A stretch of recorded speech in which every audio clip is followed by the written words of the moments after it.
بدو ايه ده؟ انا ما بعرفش اهو. اللي هنا حد يجيب عوامه. هو التيشيرت بيتنفخ. ايه ده؟ لو موتوس حراني؟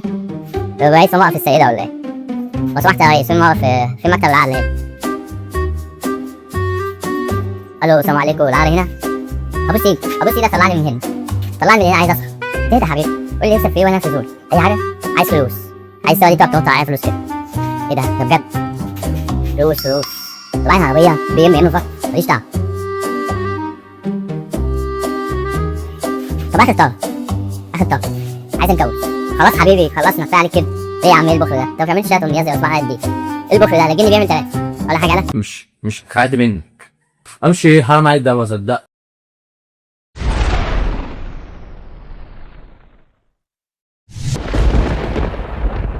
اي حد لما بيجي ينام بيقعد يفكر ويتخيل سيناريوهات ما بتحصلش اصلا حتى لحظه، واكشن بقى، ويقعد يقلب لك فيها عنطر. اللي فيها عنترة يقعد بقى يطلق في الجو ورايحين لعبله ان شاء الله. المخ عامل زي العربيه، مش بيقف فجاه بل على مراحل بالتدريج، بس في اللحظه دي بيحصل حاجات مهمه جدا. المخ بيدوس فرامل على المنطق والتحكم، وادي بنزين لذكريات الخيال. وهنا لما بتيجي تنام بيحصل لك 3 حاجات اساسيه. اول حاجه التحكم المنطقي بيقل، وده مسؤول عنده جزء مسؤول في المخ عن التفكير والمنطق، اتخاذ قرارات، ترتيب افكار. المخ ده قبل ما ننام بيجيب من الغير السادس للاول، ده لو عندك سادس اصلا. عربية خيرها خامس. والجزء ده بقى بيجيبه من الخامس للاول، ده بقى احنا عندنا خامس بقى اصلا. ما هو بيبدا يهدد، ما هو يشتغل ليه وانت نايم؟ هتقول لي امال مين بيشتغل؟ اقول لك الخيال والذكريات بيشتغل اكتر، ونبدا بقى ندوس بنزين ونعلي الغيار.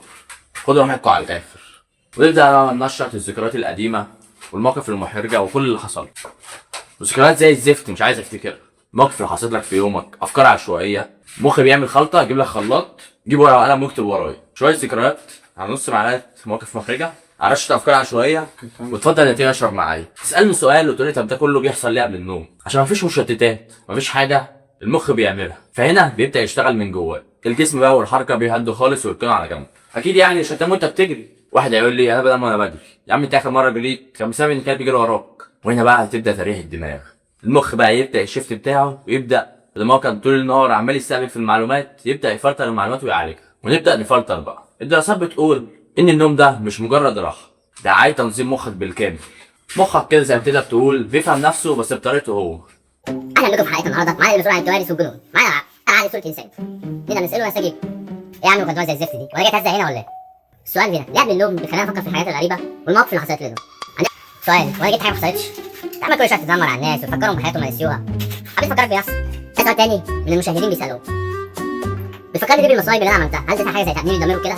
الفكره كلها حبيت اعمل لك حديث للفضايح، بس ده مش ذنبك ان عندك مكتبه مليانه فضايح. السؤال ده هيجنني. ليه بحلم في امتحان ومش عارف احل؟ وحاجات غريبه كده بتحصل لي. على حق عليا اني جيت افكر في الشكل الدراسي والمذاكره المذاكره عليك عملت تعمل حاجات تافهه. خلينا ساكتين. طب ليه لما بقول حاجه افتكرها ما بتخلينيش افتكر؟ يا اما شغال عند امك عايز افتكر افتكر بقى انت مش شايف شغلك. لا مش شايف شغلك. هو انت مش لسه واقف عليا من ساعه من قبل الامتحان واقف على مين؟ ملزمه وبيت الهويه وعايز افتكرهم كلهم. طب انت ليه ما تخليش احلام منطقيه كده؟ ليه الحلم ما يبقاش منطقي حاجه عامله؟ باشا انا عارف شغلي كويس، لو عملتها واقعيه ما تبقاش احلام. وبعدين ده الشيفت بتاعك والمنطق بياخد اجازه بالليل لما تيجي تنام. سؤال في لك من جوه. في ساعات كده بتقول ان انت ما تعرفش تحب زي القلب. بصراحه كده انا ما بحبش ادخل في الشغل خفيف، يعني المعلومه دي صح.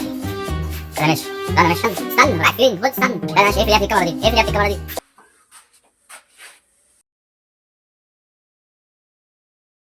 عارف ان اللي بيحصل ان مخك قبل النوم مش مجرد ان هو اداه بتفصل مره واحده وانت تروح تدوس في الاحلام. ان مخك قبل النوم بيفكر.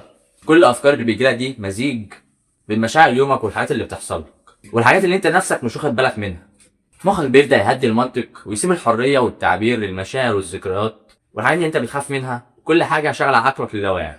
ولعلمك ساعات اهم الافكار عمرها ما بتيجي في وقت التفكير، دايما بتيجي في ساعه روقان كده، وانت جاي تنام وانت في الحمام كده وانت في قمه الراحه والروقان.